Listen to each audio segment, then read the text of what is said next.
Is Jake Gyllenhaal a compelling action lead? Did he fill the mighty shoes left open by Patrick Swayze? Does this Roadhouse hold its own in 2024 compared to the original in 1989? And seriously, what was with Conor McGregor? Find out as Red and Red Real Reviews tackles our first movie, the Roadhouse remake, on Amazon Prime. Question: what kind of bear is best? When they say 2% milk, I don't know what the other 98% is. It's a ridiculous question. Who is it you think you see? False. Black bear. That's debatable. You know nothing, don't you? Allergies? Cowardice and weak-willed men. And hazelnuts. Who the hell are you? You know. Boy, have you lost your mind? Cause I'll help you find it. I didn't actually sell my last car, I just forgot where I parked it. You have also heard the phrase, a Lannister always pays his debts. That idea is literally the greatest idea I have ever heard in my life. Randall, look at eye contact. You're gonna be cool, right? Oh, baby, I'm as cool as the other side of the pillow. You feel me? Stop pooping. You all know exactly who I am. Act. Bears eat beets. Woo! That's a brilliant plan, is it? Bears beats Battlestar Galactica. Bears do not. Say my name. That idea is terrible. What is going on? No, you clearly don't know who you're talking to, so let me clue you in. Sexual history. Epic and private. I guarantee you, Toby, I've had it a billion times before. It goes like this. Do you exercise? Yes, love making and woodworking. Margarita, tequila soda, tequila rocks, tequila shot, hotel, sex, room service, shower sack, Uber. It's... Oh my God. Daddy. That's gross. I love it. It's hard to believe we're even the same species. Baba booey. Welcome back to another episode of Red and Red Real Reviews. And this is exciting because this is our very first movie that we're covering. Like a dozen. So that seemed like a fair number to switch over for a bit. Yeah, not too bad. So we'll see how this goes. This is all kind of a little experiment for us, but this is kind of fun. This was actually your suggestion to, this big Roadhouse movie coming out. I hadn't really heard too much about it. And I don't know if I want to admit this, I have never seen the original. Not before we did this then, anyway. Right. I have seen it now. Just want to clarify that. I have seen it now, but before this past weekend, I had not seen it ever. Yeah. And I don't know, it wasn't really, I'm not that I don't watch action movies, but I also was 2 years old when the original came out. So probably not the right demographic for it. Especially when we go in and talk about the nuts and bolts of it. It's a pretty, how do I say it? It's kind of a trashy movie. Risque. I wasn't really, risque. I was not expecting that. So, well, full disclosure, it took me a long time to see the original, probably a lot longer than most males would to watch the movie.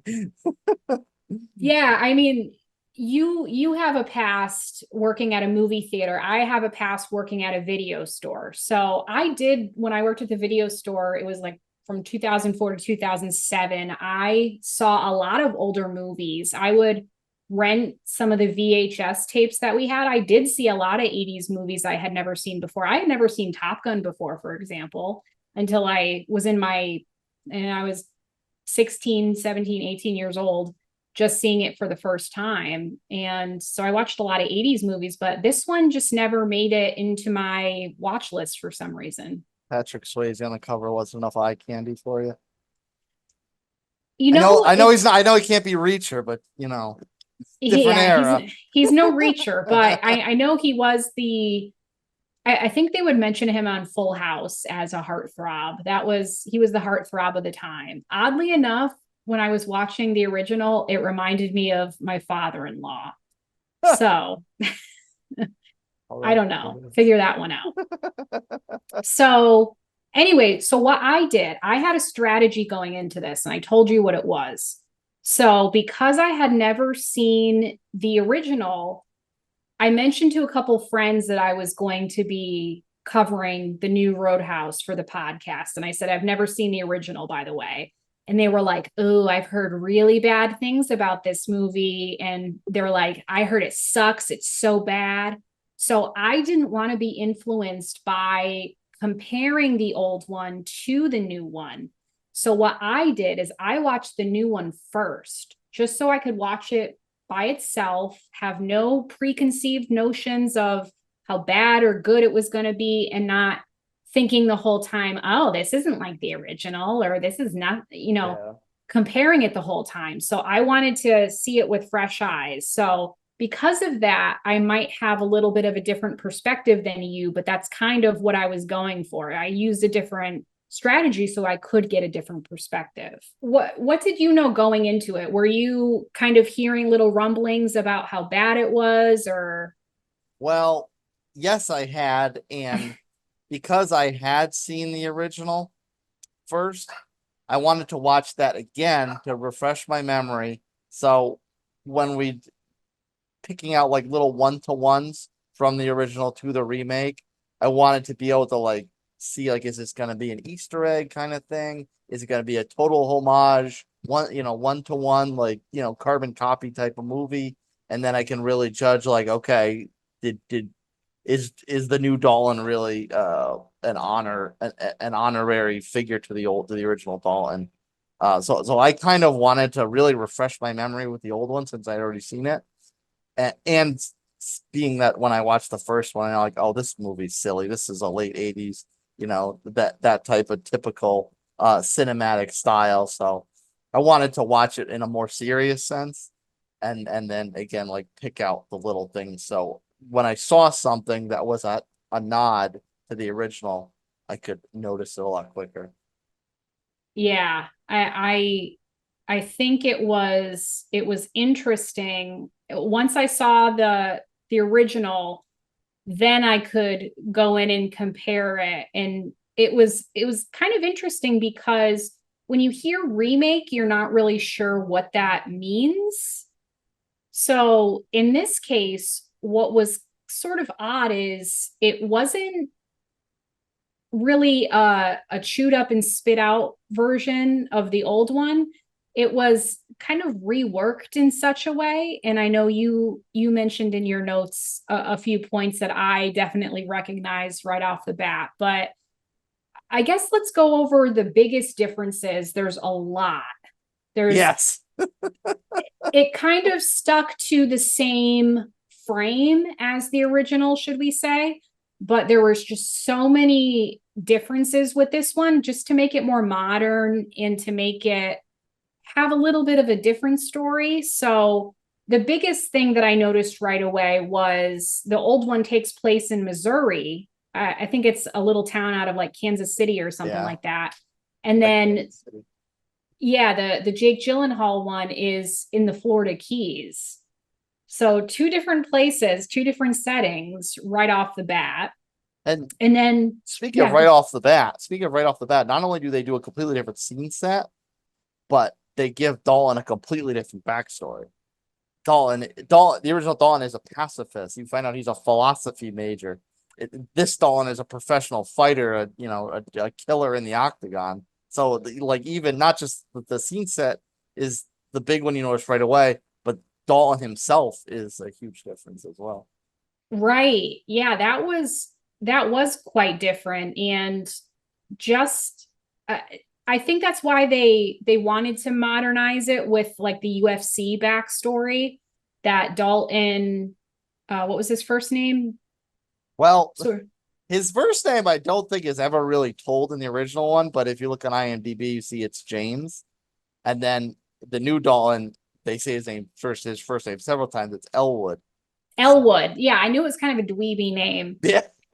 No offense to anyone named Elwood out there, but Jake Gyllenhaal can be a dweeby guy, I guess. They call him Dalton, and Dalton fits him, I guess. Maybe that's one of those people that, guys call each other by their last name all the time. So that kind of checks out. But Yeah, so we realize right off the bat that Dalton has a different backstory right from the beginning. And then when I forget the actor's name, the guy who plays Frank Timon in the old one.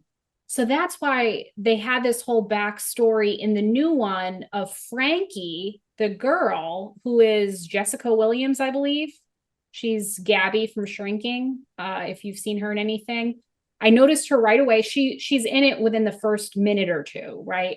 So I was like, okay, her uncle used to own the Roadhouse. So I was like, okay, Frank equals Frankie. They modernized it by putting a Black woman in that role instead of having a middle-aged white guy. There were quite a few obvious DE&I changes to some of the lead characters from the original movie. DEI, yeah. I saw your notes there, and when I saw the original afterward, and he said, "Hi, my name is Frank Timon" or whatever, I was like, Frank equals Frankie. So I noticed that was a huge difference that they make. And then when Frank meets Dalton and he agrees to work for the Roadhouse, Dalton says, okay, you're going to be taking care of my medical bills and you're paying me however much per week. I forget what amount they agreed on. So that was another big difference. I thought that was smart. But that was interesting. Saying you're responsible for all my medical bills because God knows I'm going to rack them up. Well, and how that played out, because in the original, Timon walks in to Dalton and he explains the situation, and Dalton sets his expectations for what he's going to get paid. And Timon says, all right, that sounds good to me. And he's like, all right, I'm in. In this one, Frankie's, first of all, she's not even looking for Dalton. She kind of finds him by accident. She's looking for somebody else. Right. And then she gives her the money, which maybe it's a little bit inflation. I mean, the numbers are bigger, but in late 80s times, maybe $5,000 was $20,000. But she gives the money. She says, Lord knows you need it. And he's like, no, I don't want to. Like, he's very apprehensive about taking the job, which obviously just shows up anyway. But you had like the feeling he didn't want to do this, whereas the original Dalton was like, here are my terms. And Time says, all right, cool. Like, he was all for it. Yes. Yeah, that was another big difference too, is that it was very instant in the original, and there was like a little bit of a like, I don't know if I want to do this in the new one. But I wrote down in my notes, $5,000 a week. Like, are you kidding me? $5,000 up front, $500 a night. The new one? That's what she said? No. Well, I don't remember what the weekly was. That she said $20,000 up front. Yeah, and his first week's check, but I don't remember if they actually said what the sum was. But I wrote down $5,000 weekly, which would be $20,000 a month, which is insane. I mean, maybe she intended for it to be like, okay, maybe after a couple months we won't need you, something like that. Maybe he was just a Mr. Fix-It of the time. That was what they intending. They were intending it to be. The original Dalton's racking up cash too, because he's making $500 a night and he's only paying $100 for that whole upstairs barn. Yeah. So talking about money going farther. Yeah, that was an interesting living arrangement. But so you had a boat versus a little rickety boat versus that barn with Emmett was the guy on the docks in the new one as well, right? So Emmett was the same character. So essentially. Yeah. And then it's funny because there was the same scene in the new one and the old one where, is it Carrie Ann, the bartender? She comes to visit him the first day. She visits him on the boat, and then she visits him at the barn, and he's actually they show Patrick Swayze's butt in the old one, which I was surprised by, because I was like, they didn't even have nudity in the new one. Wow. And times change, I guess. I don't know. Yeah, like that was really interesting to me, the fact that there was so much more nudity in the old one. I think things had a lower bar to clear in the 80s. For sure. The standards were definitely different, but I would have thought that people are just so desensitized to that kind of stuff that it wouldn't be a big deal. There are tons more like nudity and sex scenes in TV than there ever were before. Yeah, there are. But yeah, that one I can't really explain other than it just being being an 80s movie, but I don't necessarily know but I don't know, they're moving, so there's so many moving parts around with the recast and stuff like that. I mean, Yeah, they put him in, they put Jake Gyllenhaal in, boxer briefs, so other than actually seeing anything, they weren't straying too far. Yeah. I mean, it was funny that it was the very same scene pretty much in just a parallel scene, but so obviously we had the tons of nudity in the old one, none in the new one. Then we also had more violence in the new one. But I would say also equivalent probably amount of language, swearing, F-word, whatnot. I would say that was equivalent, but there was definitely more violence and like stylized violence and action in the new one. The fighting was like insane. Yeah, it was, and maybe that was because of between Conor McGregor and an actual professional fighter being one of the main antagonists, and Jake Gyllenhaal having done, I think the movie was called Warrior a number of years back, which I believe was based off a professional fighter story. Didn't he also he did Southpaw with Rachel McAdams, right? Was his girlfriend or something? The boxing movie? Yeah. Okay. Yeah, he did a boxing movie maybe 10 years ago, maybe more. Yeah, so there could have been was just between the actors, there could have definitely been a significant desire to make a more stylistic fighting, where the original, it's just 80s beat the ever living piss out of each other. Right. It was definitely stylized because I know in the beginning, I definitely noticed that they were trying things with different camera angles and different. At one point at the end, Conor McGregor's fighting and he was like acting like he was punching the camera. They did that whole camera angle trick. And then at the beginning, when Post Malone randomly shows up in the beginning, and that's actually I didn't even notice him. Well, you didn't notice that right after that moment they were playing a Post Malone song, and he's got a distinctive voice. So like I know like 2 songs of his, and I know damn well that's his voice. That he just has a distinctive voice. But what was crazy to me is then Frankie mentions like she was looking for Post Malone originally, gonna ask him if he would work at the Roadhouse. That was what it was saying. But there was a part when he was really going ham on Dalton where it was a very stylized, weird punching or a camera angle, and it looked like fake almost. It looked like CGI or something. It didn't even look like he was doing it. It was really strange. Well, maybe Jake Gyllenhaal didn't want to scratch up the pretty face. I don't know. It was a weird stylized kind of thing. It kind of reminded me of like Sin City, like just a weird, like that glamour action kind of look. Yeah. It's to me, the 2 biggest omissions from the new one that were very pinnacle to the original. One, where is Wade? Where is Sam Elliott's character? There is no mentor for the new Dalton. There is like, I understand Wade died, so you can't bring Sam Elliott back, but it's just like, give us someone else, someone that has some kind of, put a fake beard on Patrick Stewart or something, someone that the new generation probably sees as the old generation saw Sam Elliott. Like they're like, how do you not recreate the character of Wade Garrett? That absolutely blew my mind. And I'm sitting there waiting the whole time. All right, where's the Wade? Where's the new Wade? Where's the new Wade? And it just kept going. And there was no mentor. I'm like, this doesn't make sense. Because the other thing that ties into is, and it dawned on me much later in the film than it should have. New Dalton is also grasping with a past struggle that he killed someone. Yes. Like the original Dalton was. Mhm. And the original Dalton is able to move past that because of his mentor, because of Wade Garrett. Mhm. But there was no one there to kind of bring the new Dalton back to be at peace with that past past transgression.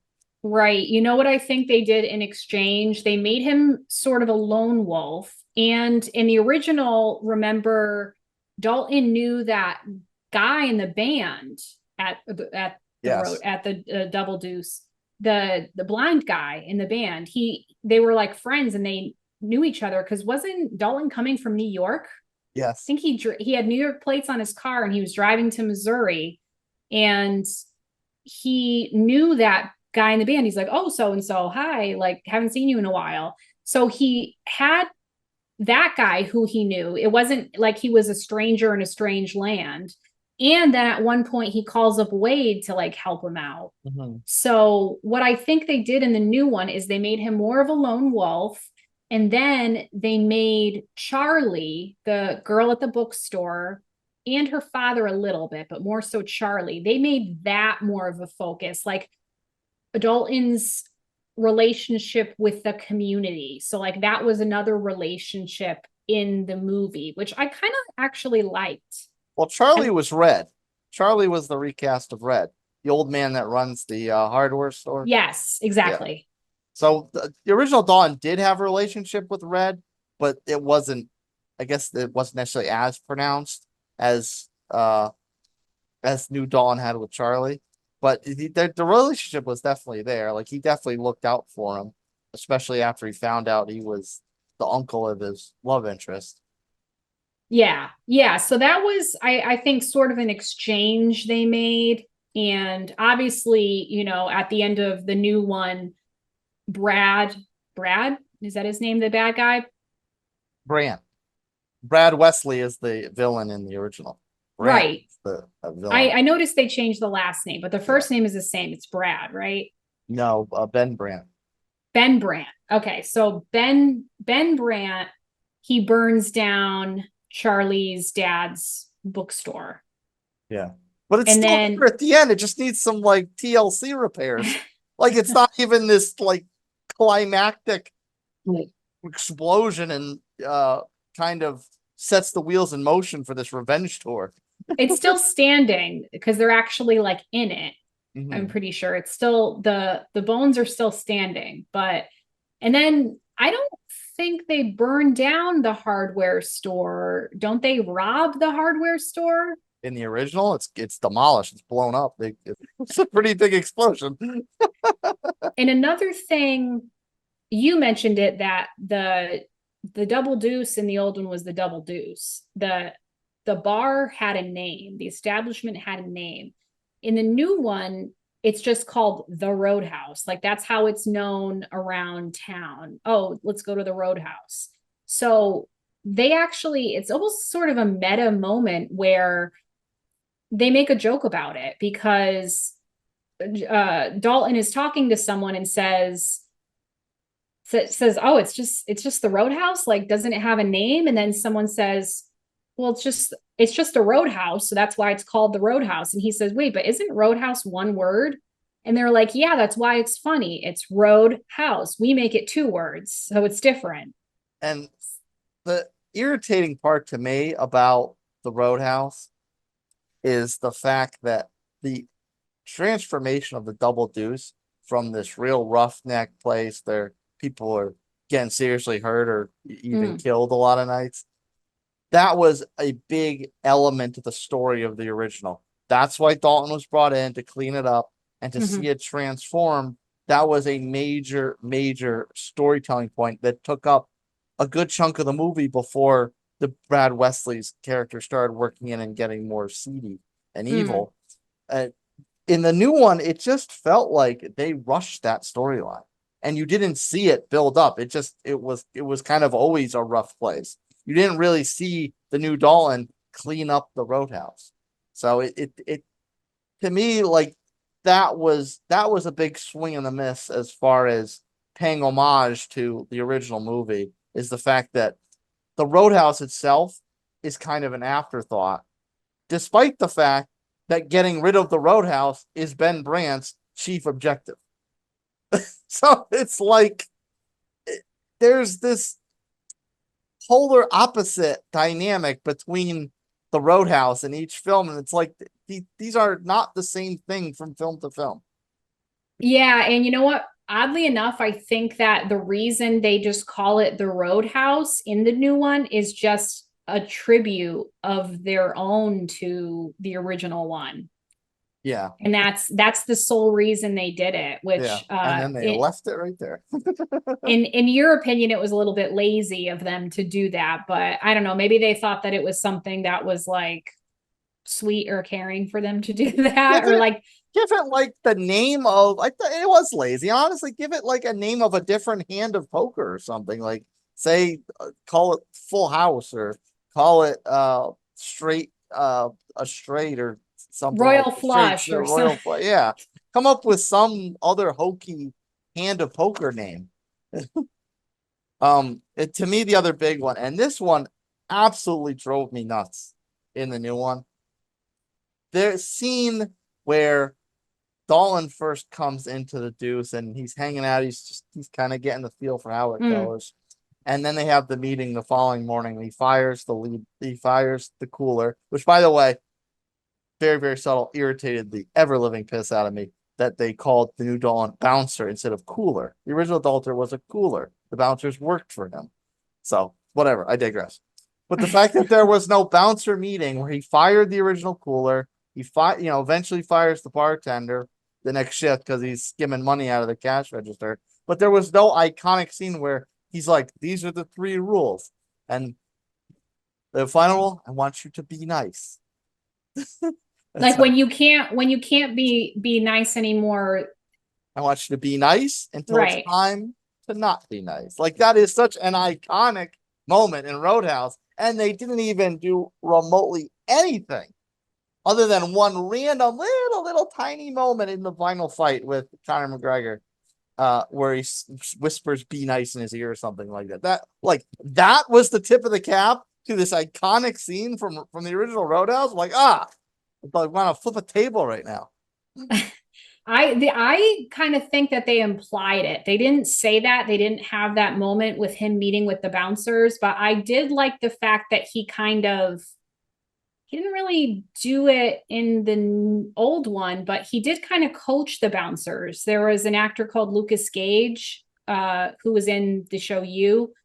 I don't really know what else he's famous for besides being in gossip blogs, for being married for a few months and getting divorced. But anyway, so he's Billy, I think is his name. The kind of the young bouncer that Dalton takes under his wing. And then there's that other guy at the surf stand or whatever it is outside, who Dalton kind of recruits to be like, okay, you got Billy's back. Like your job is to back him up all the time. Like I kind of like that whole coaching thing. But to your point, the only real thing that was implied was, I don't know if it was the first time that he really got into a scuffle at the Roadhouse was with those guys. Was Dell the bad guy's name? And he said he's like, oh, okay. He asked them to leave and they wouldn't leave. So he said, oh, okay. What kind of bike do you have again?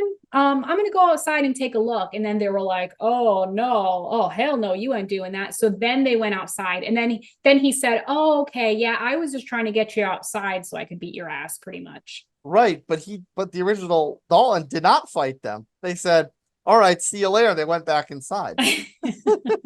And then this one actually turned into a fight. It was a little bit different, but like I kind of saw that it was like implied politeness. Like he asked them to leave nicely. They didn't do that. So then he was like very calmly got them outside, and then it was time to put their dukes up. Yeah. The only scene I will say before we move on that I thought was as close to a 1-to-1 as possible was the first meeting between New Dalton and Ellie. Ironically enough, another similar name like Timon and Frankie. Yeah, yes. Elizabeth and Ellie. But that was the only one that I thought was a true 1-to-1, is the fact that it's also a knife wound. And she asked him, what, does he win a lot of fights? And he says, no one ever wins a fight. So I know, like that was to me the scene in the new film that was the closest one-to-one to the original film. Yeah, that I would agree. But again, to your point, it was another change out because you had, I think, Kelly Lynch, it was the original Elizabeth. And if she's still acting today, she's like 60 and she's still gorgeous. She hasn't aged at all. I looked her up. So you have a white woman who's replaced by, is she Cuban or supposed to be Cuban or Latina? But definitely Hispanic. I don't know exactly. She definitely has a little bit of an accent. So yeah, they did make some replacements with the characters for sure. That and Charlie versus Red and Laura versus Carrie Ann. Oh yeah, for sure. So now that we've hashed out all the differences, because there was a lot, it was just really, the bones were the same, but they changed a lot. They kept the central plot, but the details were all different. So with this being a remake, I feel like there was, these days there's a lot of pressure for CGI and AI and explosions and the bells and whistles with movies. The technology is a lot better of how we make movies now versus 1989. So to me, there were a lot of wow moments in the remake, just because there's probably a lot of things that they couldn't pull off 30 plus years ago when they were making this movie. So what were there any... Be careful on that map. It's the decade of our birth. I know. I can't keep it straight, really. So what were things that shocked you? Were there crazy parts that made you go, because I know that there were for me, like gross things or things that happened in the fights. What were things that you took notice of, either that shocked you or that you were immediately like, whoa, I see that? Well, I had to work my brain a little bit on that one because there wasn't anything that really gave me a big like wow factor. But one thing that I noticed was Conor McGregor's character Knox. I interpreted that as the recast of Jimmy, which is Brad Wesley's lead Boone. Yes. And which was a little, I was a little sketchy on that anyway, because Jimmy is a very cool, calm, and collected. He's just a berserker. Yeah. Whereas Knox is an actual berserker. And he's an unhinged cannon. Yeah. Oh, yeah. And the original film built up to Dalton and Jimmy having this climactic fight at the end where you knew one of them was going to die. Obviously it wasn't going to be Dalton, he was the main character, but you knew it was going to be 2-man enter, 1-man leave. Right. It was this one with Knox versus the new Dalton. They didn't have that one climactic fight. I mean, they did, but they built up to that with 2 other fights. Like Knox goes to the Roadhouse and just rips the place apart, and they fight then. And then they fight on the boat after Knox, like the crazy man that he is, drives the boat into Brant's yacht, and they have a little fight on the boat where he tosses Knox in the water. Yeah. And then, of course, the final fight in the destroyed Roadhouse from the boat crash. So you had 3 pivotal fights between these 2 characters, as opposed to the one big climactic battle. Right. It was not a 1-for-1 with the fighting with Knox. And there were just a lot of, for me, it was just a lot of gross moments with the fights that were kind of shocking.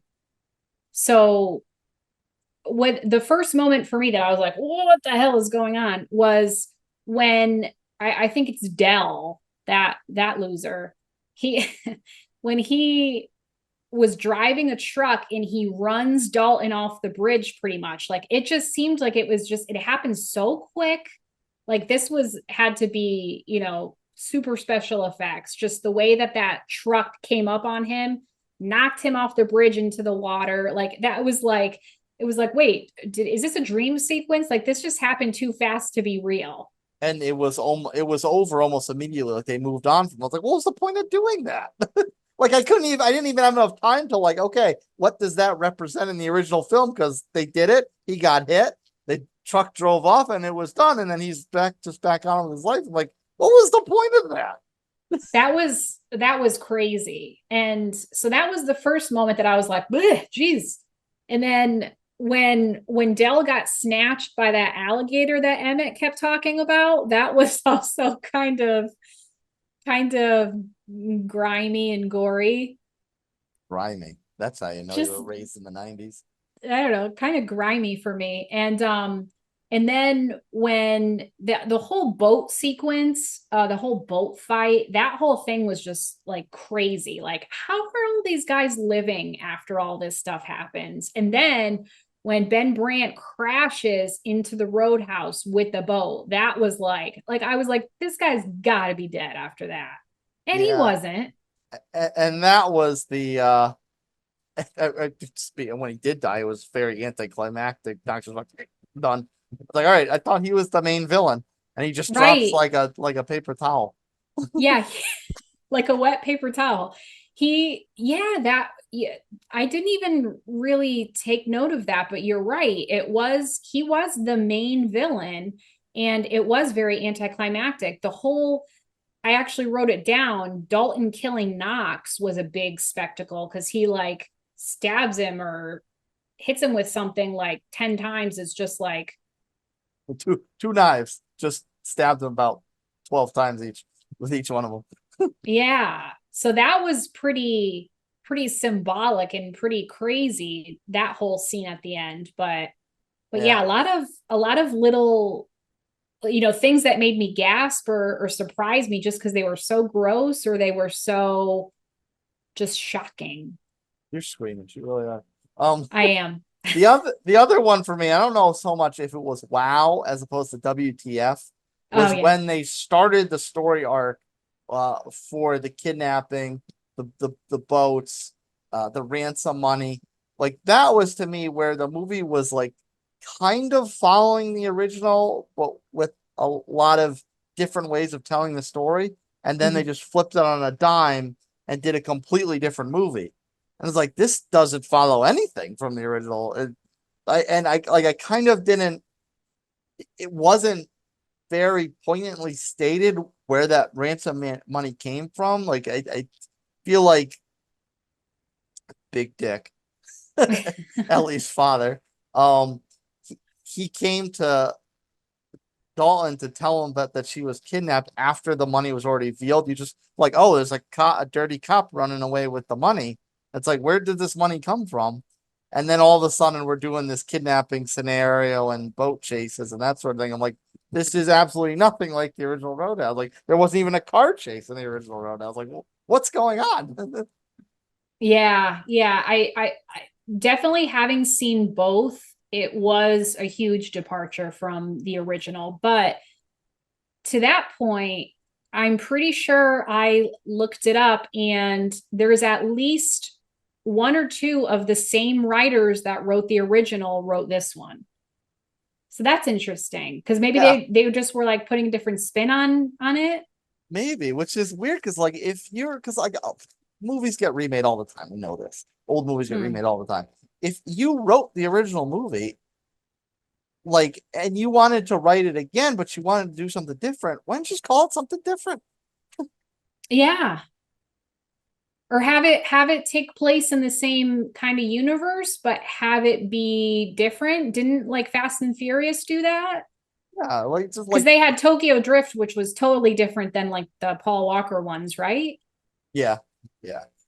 Which was the third movie, but it took place like after the sixth movie or something. Yeah, I never saw it, to be honest. So, but I do know that there's things that take place in the same universe. So why not do that? Have like a prequel or sequel or, what have you, instead of calling it the same thing, but having like a completely revamped story. They should have, honestly, they should have done it like just as a sequel, or have Dalton be Dalton's kid. And it's, right. Years later. Because otherwise, it's just like he just randomly happens to have the same name as the original Dalton, but you changed everyone else's name. Like, at least have them some kind of bloodline. I mean, Elizabeth and the original Dalton were together at the end, so I mean, it's conceivable they would have had a child over the years. Right. It's more of, I mean, that's what a remake, I think, usually does, is it's the children or, you know, something of, or it's a prequel with the same character, just younger. And they didn't do that. It was really like a reimagining. Yeah. Because to your point, it's all the same names. It's like the same story, but it's just redone. Although that being said, the remake of Independence Day got absolutely torn to shreds, and that was everyone's kids from the original movie. Did that get released and everything? Oh yeah, it was several years ago now, but that was the character. It was set X amount of years in the future, and the main characters were grown up versions of the children from the original movie. Oh wow. Yeah, so I didn't even hear about that. And well, it's because people tore it to shreds, so that's probably why Yeah. it was probably hush hush brushed under the rug. Wow. Okay, so I mean, we could talk forever about how different it was, how, you know, how remake is a very broad term Funny word. for what it is. But okay, so I did notice after I saw the first or the new one, there were a lot of funny lines that I wrote down because I was dying for some of these things. And then I came to realize that the old one was like that too. Like the point was that you have this crazy action movies, and as people are fighting, they're like saying these funny lines to each other. Yeah. So I had a handful of funny lines. Which is funny because I think that kind of cheesy dialogue goes hand in hand with 80s movies. Yeah, true. And I didn't even think to put that together as like a different take from what they did in the first one, but I think that definitely played better in a cheesy 80s movie versus a remake of a cheesy 80s movie in modern era. Right. It was kind of like, I mean, Dalton was sort of a straight man character in the new one. So for him to just have these little asides where he said kind of funny stuff, it was, I don't know if it was really true to his character, but there were a lot of moments that I thought were hilarious. So one of them was Conor McGregor when he first gets to the area of, I don't know if it's Ben Brant's or his crony's house or somebody, and they're all kind of there, and he, you know, pulls barely doesn't crash his car, and then he literally someone's eating a sandwich and he just like grabs it out of the guy's hand, and like he literally did like a Cookie Monster, like, and like it's flying everywhere. So he's like, I'm fucking famished, and he's just like and eats the sandwich in 2 seconds, and I was just dying. So you're gonna need more than 3. Yeah.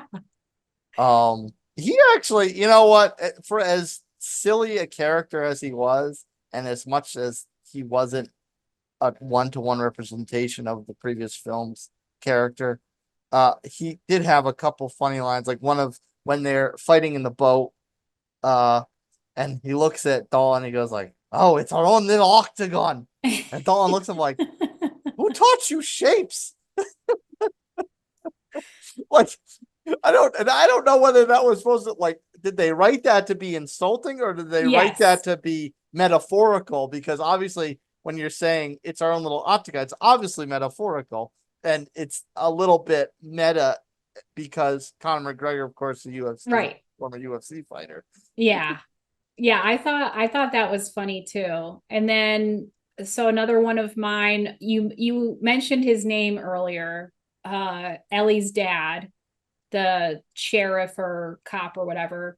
And so when he takes Dalton in the truck, and you know, Dalton's sitting in the back of the truck, and the guy says to him, "People call me Big Dick." And then Dalton says, "Well, I'm not going to do that." Yes. And he sold it with his face too. That one to me, that was the first like funny line that like the first funny line I think I wrote down is the first fight scene. And I think it is when Dalton leads them outside, and he's, you know, says he's gonna look at their bikes just to get them all pissed off so that they come outside. So when that first fight happens, I think before he starts the fight, he's like, well, I just want to know, is there a hospital nearby? And so one of the guys who's kind of the nicer guy of the cronies, you know, says, well, you know, it's like 25 minutes away. And they have this whole back and forth that's hilarious, because it's like, why are you arguing with like the guy that you're just about to beat up? Like, you just want to make sure there's a hospital because, you know, you're gonna like mess him up so badly. Yeah. So that whole scene was hilarious. You And then have I think at the insurance, good dental. yes, and then at the end of the fight, doesn't he, or later in the movie, he makes another comment to that guy. He's talking to that guy, and that guy is just like, oh, well, they don't tell me anything, like, you know, playing innocent, like I don't even know where they are, but they said something about this. And then so Dalton kind of takes that information and goes with it. So the guy like is grateful that Dalton didn't beat him up, and he goes, thank you for no more violence. Good luck with the guy. Like he's Yes. that was another classic one for me. I was dying. I think he was the Tinker, like of like the goons from the original. I think he Yeah. was like Tinker, because Tinker's obviously the only one that didn't actually die. He just got the polar bear knocked on top of him. Yes. So I think Mo was kind of the Tinker goon. Yes, the kind of the chubby guy that people Yeah. kind of give a hard time. Yeah. Yeah, except this guy wasn't, but he was the only one that was kind of like a little bit good-hearted out of all the bad guys. Yeah. And so, and I have one very funny one, and then one that I'll have fun with, but maybe it was a little bit of an eye roll. When Brant goes to the Roadhouse and then he's leaving, of course, he's wearing this big, like, you know, fancy pink suit. And Frankie walks in and he goes like, hey, nice suit. You look like a shitty pimp on Easter. Which, of course, was extra ironic because we watched these over Easter weekend. But I hey, didn't nice even realize suit. You look like a shitty pimp on Easter. Yeah, was he? I couldn't tell. Was his suit pale pink or was it white? No, it was pink. Yeah, there was definitely a that- pink thing to it. Okay, that's what I thought. I remember I did laugh at that moment. I thought that was great. Hopefully, we're not having a blue and black and white and gold dress debate right now. Oh, geez. Yeah. It was dim lighting, to be fair. And then so I noticed you had a note about Enter Sandman. So Yeah, and I'm thinking as we're talking, I'm not 100% sure if maybe that was Conor McGregor's walkout music when he was fighting. But like the way they just started playing it towards the end, I'm like, wait, why is Enter Sandman playing right now? no, so what I think is when they have the flashback to, I think it was the flashback of when Dalton killed that guy in the fight in the UFC. They show him, you know how the fighters the fighters I haven't been to a UFC fight, but I've been to Bellator or whatever it's called, which is like a lesser UFC. It's still pretty violent and bloody though. But you know, so they have the fighters come out and they have their like hype music play. I'm pretty sure that, and I recalled it at the moment because Enter Sandman is literally like the only Metallica song that I know. And so they play it, I think, when Jake Gyllenhaal or Dalton walks out when they're showing the flashback. Like it's like dun dun dun dun dun dun. Like they play like the first few notes of it. Like I don't think you can really tell that it's that song, but I wouldn't know that song anywhere, and I'm pretty sure that that's why they might reference it when Knox kills Brand, because think of it, he's killing someone, and that happened right before Dalton killed someone. So maybe that's why they use the same song. Okay, it triggered a I don't want to say post-traumatic stress thing, but some kind of past memory. Yeah, I was gonna say like a PTSD kind of thing, or like a trigger. Yeah. So I just wanted to address that because that's what I got out of it. I noticed that Enter Sandman was playing earlier in the movie. So okay, The other moment one of when Frankie's telling her uncle's backstory, and she goes like, he did a, she's singing up his praises. She's like, he did a lot, and it was the '60s in the South, and I'm sitting there like, is there a iconic civil rights era event that happened in the Florida Keys that we just missed in school? Yeah, not just in Florida, but like they're in the Keys, which is like a whole different ball game. Yeah. So like, was that a thing in the Florida Keys? Yeah, I don't know. Somebody knows of a civil rights transgression in the Keys, please let us know in the comments. Yeah, and then doesn't she make a MLK Jr. joke at one point? Oh yeah, he's looking at the pictures, and she goes like, "Oh, that's my uncle," and he turns around, he's like, "What?" It's like kidding. Yeah. I don't know why do they slide these things in there? No. Like, what's the point? Anyway, so after all this, what were your thoughts about the movie overall? Now that you have, I don't know if it changed anything for you because you had seen the old one before, but you did say you rewatched it. So now that you've rewatched the old one very recently, now that you've watched the new one and see what they did with it, what's the verdict for you? Did you enjoy the new one? Did you not? I probably would have enjoyed it more if they didn't call it Roadhouse. Because like it was two different movies. It was one movie which was loosely following the original with some little Easter eggs here and there, and then at one point it was just a completely different flick. So what would you rate it out of 10? I'd give it out of 10. I was thinking an ABC scale. Out of 10, I'd give it a 4. If it was its own thing and they didn't try to tie it into a remake of a, iconic 80s cult classic, I probably would have given it a 6 or a 7.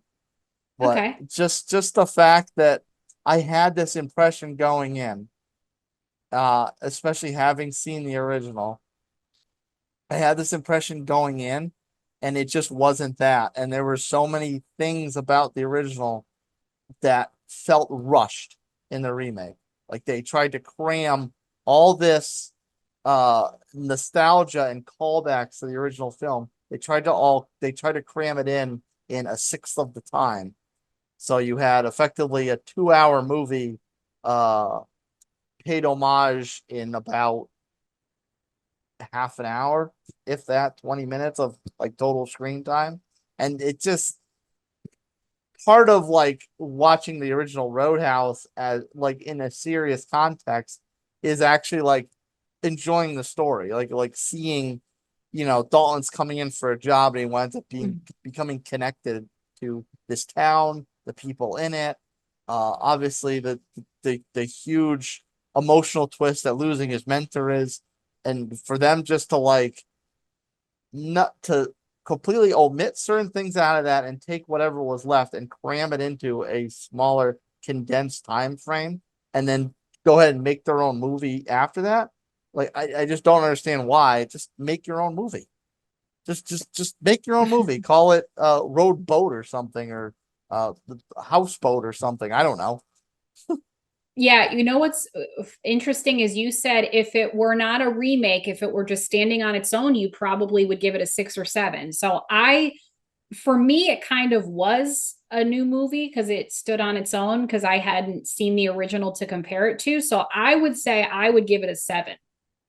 Okay. So it was fun. I mean, yes, it was not an Oscar-winning movie, but it was entertaining. It was funny. It had shirtless Jake Gyllenhaal. It had Gabby from Shrinking, which is a show I enjoy.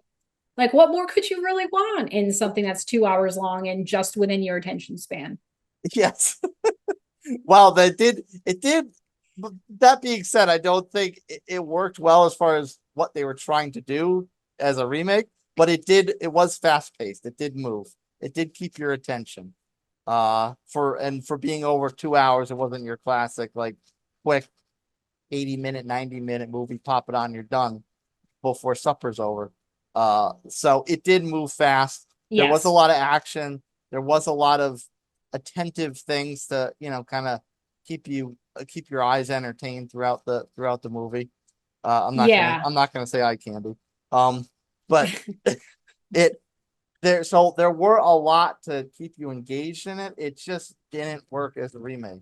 You know, it was just something that's a fun Saturday night out at the movies, but don't sing this up as an homage to the original movie because it was so different, and what wasn't different was super condensed, and it just didn't feel like it was a tip of the hat at all. Do you think that Patrick Swayze would be rolling in his grave if he knew that Jake Gyllenhaal basically played him? Or do you think he would be okay with it? I was afraid he would be.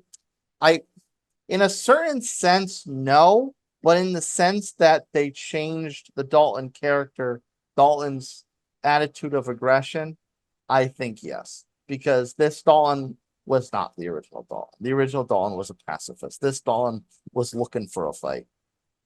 So to me, in that sense, yes, Patrick Swayze's rolling over in his grave because that wasn't Dalton. This wasn't Dalton, you know. The similarities between these Daltons were nothing but name.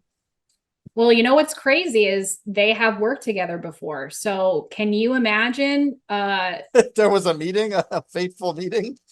Well, no. So Patrick Swayze was in Donnie Darko, which in 2006, which Jake Gyllenhaal was the lead role. Patrick Swayze played like the kind of weird, like not motivational speaker, but kind of. So, I mean, I think he died in 2010 maybe. So I mean, they were in a movie together 4 to 5 years before he died. So do you think he I wonder if Jake Gyllenhaal ever thought he'd be filling Patrick Swayze's shoes, or Patrick Swayze ever thought like, oh yeah, this kid that I worked with like is gonna follow in my footsteps? Like what? Like that just blows my mind. If there was an unspoken passing of the torch, I don't know how, but you will do this, my boy. Yes. Isn't that just weird to think of? Yeah. It's trippy. What could have happened or may have happened, but we'll never know. No, we will never know. And on that mysterious note, if you enjoy listening to our show, we would appreciate it so much if you gave us 5 stars and you left us some love. Write us a comment, write us a review. And speaking of love, we want to shout out our special listeners down under. Sorry for saying that, because I probably butchered it, but in Australia, because we absolutely love Australians and they are so awesome. And make sure you follow along with us on Instagram and TikTok if you're not already. It's Binge the Ginge with dots between the words. It's just run together without the dots on TikTok. And then it's Nutmeg 2, the number, Palmetto, like the bug, on both platforms, TikTok and Instagram. And give us both follows there, and stay tuned to the show on all of our platforms: YouTube, Rumble, Spotify, iHeartRadio, Google Podcasts, Apple Podcasts, etc., etc. And until the next Real Review, maybe we'll be doing a movie next time, maybe we won't. We'll see what happens. Ooh. A Red and Red signing out. Bye. In less than an hour, aircraft from here will join others from around the world. And you will be launching the largest aerial battle in the history of mankind. Hey guys, you ready to let the dogs out? What? Do what? I'd like to be pimps from Oakland or cowboys from Arizona, but it's not Halloween. Let the dogs out, you know, like, who let the dogs out? Who brought this guy along? Slow ahead. I can go slow ahead. Come on down and chump some of this shit.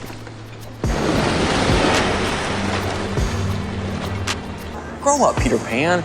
Count Chocula. X never, ever marks the spot. One more thing. Do me a favor. Don't go chasing waterfalls. You did. You crazy son of a bitch, you did. Mankind, that word should have new meaning for all of us today. We can't be consumed by our petty differences anymore.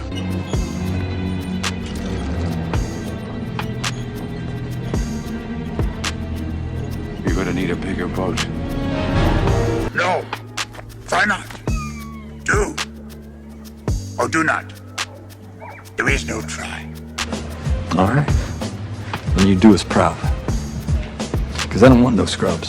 Don't act so surprised, Your Highness. You weren't on any mercy mission.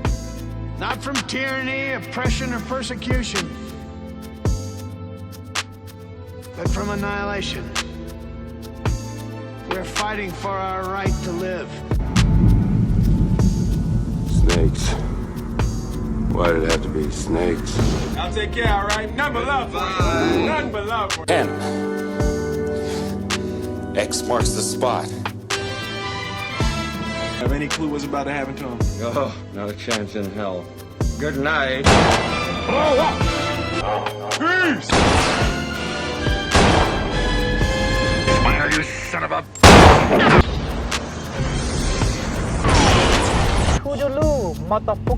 Hey, I ain't too proud to beg. Come on. what? It's not funny anymore. I don't know what you're talking about. I'm not trying to see I references. don't. Still, nothing. I swear to you. But as the day when the world declared in one voice, we will not go quietly into the night, we will not vanish without a fight, we're going to live on. We're going to survive. Today, we celebrate our Independence Day.